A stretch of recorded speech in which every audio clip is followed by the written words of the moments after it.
Indiana Fever beat the Connecticut Sun.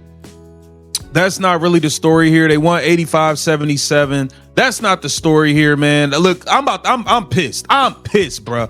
Yo, these refs are trash, bro. Caitlin Clark done got hurt again. The groin again, bro. Like, oh my God. Man, I'm so tired of it. Breaking Caitlin Clark just got body checked by Destiny again. The Queen of Threes might be sidelined, and the internet is already in meltdown mode. Did the refs forget their whistles? Was that a foul or a full-blown exorcism? Either way, All-Star Weekend just lost some serious shine. Let's break down what really went down, who's catching the blame, and why Angel Reese is probably somewhere laughing in emojis right now. Stephanie White, congratulations. Amber Cox, way to go. Kelly Krauskopf, you did it, girl. You really did it. Way to rush Caitlin Clark back from injury time after time after time after time. To the point where she's tearing and crying on the court because she felt something in her groin. You three ladies couldn't manage a kid's lemonade stand. The WNBA is one ankle roll away from an extinction-level event. It's all just minor injuries until the face of the league is limping off the court like she stepped on a Lego during the national anthem. And suddenly everyone's wide-eyed pretending they weren't just cheering on a gladiator match disguised as basketball. This game had a little bit of everything, but if I had one word to describe all of it, it would be painful. All right? Painful. And this was painful. In case you guys did not notice, because Caitlin Clark was struggling at times, especially with her shot. Now, she was grabbing rebounds, getting assists when Stephanie White wasn't pulling her out of the game. I mean, she's never going to get a rhythm if she keeps getting nonsensically. Caitlin Clark doesn't just bring the fans, she is the fan base. The ratings, the merch sales, the headlines, the drama, the popcorn, and the refund policy all wrapped into one generational talent. So when she tweaks a knee, sprains a wrist, or gets launched into the bleachers while the ref polishes their invisible whistle, you can feel the entire league gasp. But instead of protecting her like the billion-dollar investment she is, they're letting her get tossed around like it's WWE night, and she forgot to bring her steel chair. I don't know what's going on, man. I don't know what's going on anymore, guys.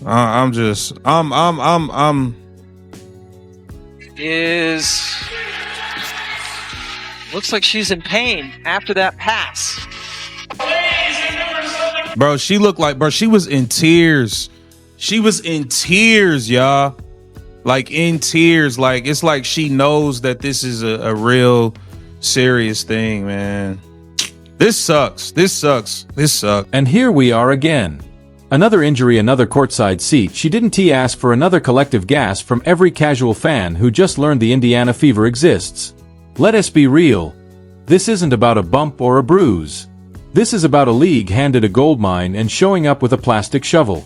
Caitlin Clark shouldn't be logging 38 minutes a night like she's trapped in a hostage situation. Clark re-injures her groin. I really do feel sorry for this kid, man. Because she didn't put all of this pressure on her. Y'all did. You know, the shit that I don't like is you had a lot of content creators talking about, oh, I don't think she's injured. I don't know what's wrong with her because she's definitely not injured. Because obviously they don't know what it's like to have a groin injury. And I'm not going to go into detail of what it's like as a ball player to have a groin injury. I already made a video on that. You should go check it out. And I was afraid that this was going to happen. That injury probably started off being right between a grade 1 and a grade. Caitlin Clark should be carefully managed, monitored, bubble wrapped between quarter and flanked by Secret Service agents. Instead, she's left to fend off flying elbows, swinging knees, and officiating that feels like it time traveled from 1997. And now, the idea of her sitting out the rest of the season isn't a tantrum. It's not dramatic. It might actually be the smartest business decision she could make.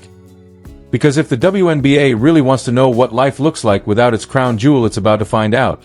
And ITLL look like this silence, empty seats, and a ratings chart that takes a nosedive straight into irrelevance. If Clark goes, so does the buzz. The viewers. The viral highlights. The jersey sales. The all-star sparkle. You might as well rebrand the league as what could have been. This isn't about hype, it's about value. And that kind of value shouldn't be diving for loose balls while someone swings an elbow like they're chasing a fly. Meanwhile, the The commissioner's out here doing her best impression of a motivational poster preaching growth and empowerment, while the league itself is leaking star power like a waterbed in a cactus store. If protecting your most important player is an afterthought, maybe it's the league, not Caitlyn, that needs to sit out and think about what it's done. An injury in the preseason, you rush her back to put on a show in Iowa. Oh, great. Good job. You sit her the rest of the preseason. She plays in the regular season. She injures her quad again, re-injures her quad again. You guys sit her. Dewana Bonner takes your money and runs.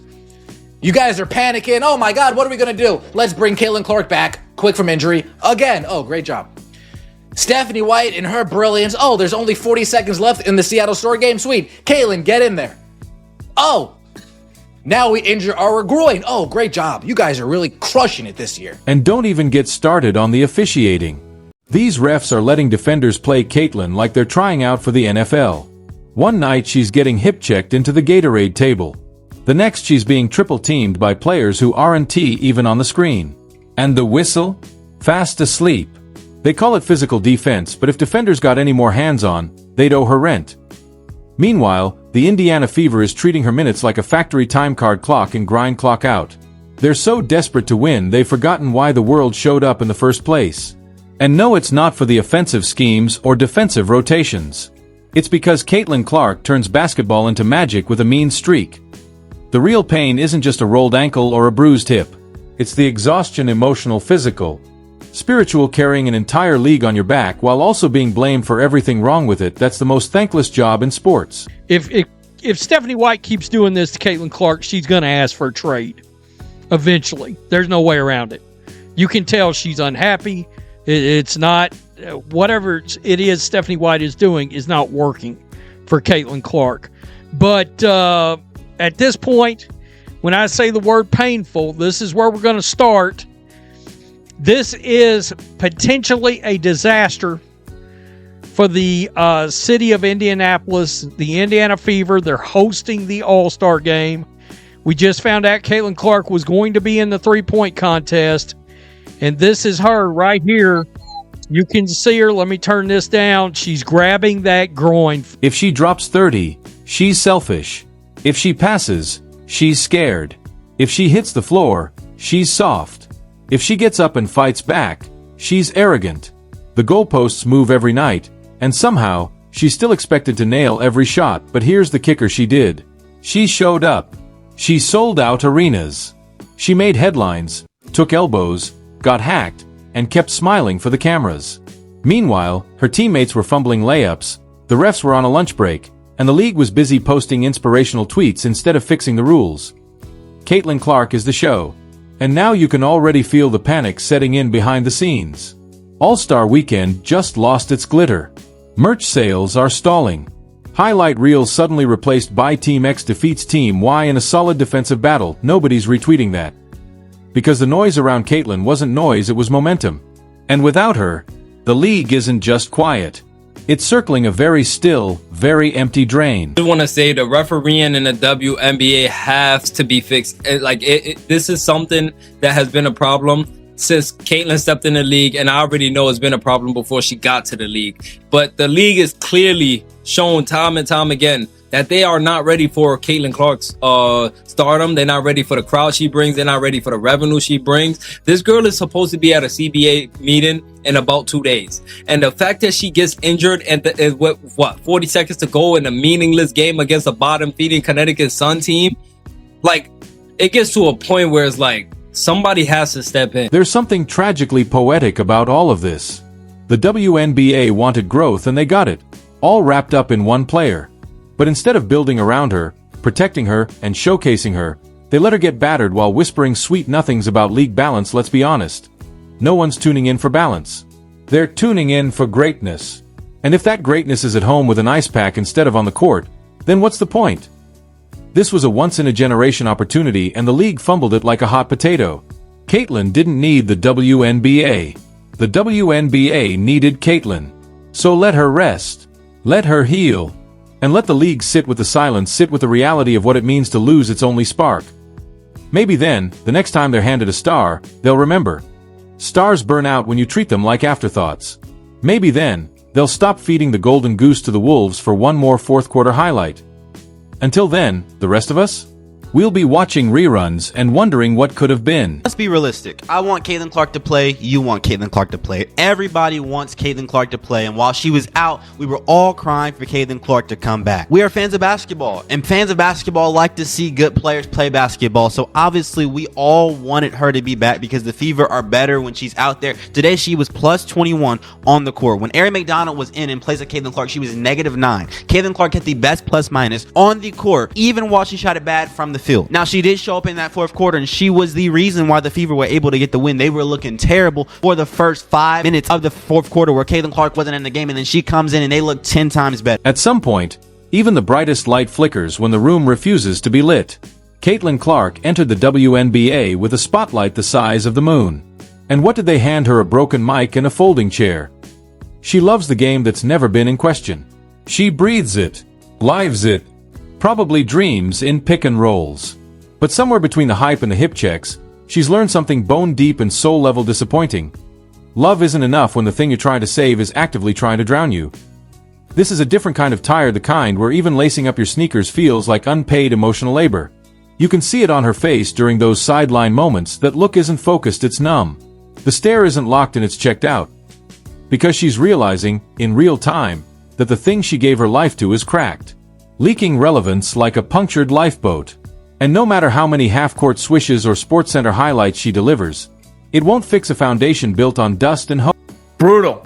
That's all you can say, and the look on Caitlin Clark's face said it all. After she clearly tweaked her groin in the Fever win over the Connecticut Sun in what has been an injury-riddled season for Clark, and whether it was pain or frustration or a combination of both, you could see it weighing on her. Now, she had snapped at a referee earlier. She had held her head down in the midst of her shooting slump. So maybe some of this is just all of that coming to a head, especially knowing that All-Star Weekend is coming up from Indiana. She's not just guarding opposing players, she's defending herself against a system that threw her into a wood chipper and called it opportunity.